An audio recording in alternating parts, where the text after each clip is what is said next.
കണ്ടില്ലേ? നാണം കെട്ട ജന്മങ്ങള്. അവര് നമ്മളെ എന്തോരം കഷ്ടപ്പെടുത്തിയിട്ടുണ്ട്. അവര് നമ്മളോട് എന്തൊക്കെ ചെയ്തു. ഇന്നിപ്പോ അതെല്ലാം ഇല്ലാതാക്കി കളഞ്ഞില്ലേ. ഞാൻ ജീവനോടുണ്ടെങ്കിൽ ആ വീടിന്റെ പടി ഞാൻ കയറത്തില്ല. എനിക്ക് ആത്മാഭിമാനമുണ്ട്.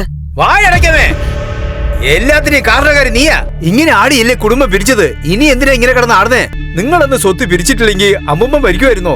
അല്ലെങ്കിൽ വലിച്ച് നമ്മളെ വീട് വിട്ട് പുറത്തയക്കുമായിരുന്നോ? ഒരുമിച്ചിരുന്ന അനിയനും ചേട്ടനും പിരിച്ചത് നിങ്ങളാണമ്മ. നിങ്ങളെയൊക്കെ അമ്മയെന്ന് വിളിക്കാൻ തന്നെ എനിക്ക് നാണക്കേടാ. ഇത്രയും വർഷങ്ങളായിട്ട് സംസാരിക്കാതിരുന്ന വല്യച്ഛനും അച്ഛനും ഇപ്പോഴാ സംസാരിക്കുന്ന എന്ന് സന്തോഷിച്ചു. അത് ഇഷ്ടമായില്ലല്ലേ? ജീവിക്കുമ്പോ തന്നെ അവരെ ഒരുമിച്ച് ചേരാൻ സമ്മതിച്ചില്ല. ഇരിക്കുന്ന കുറച്ചു കാലെങ്കിലും അവര് സന്തോഷമായിട്ട് ജീവിച്ചോണ്ട് പോട്ടെ.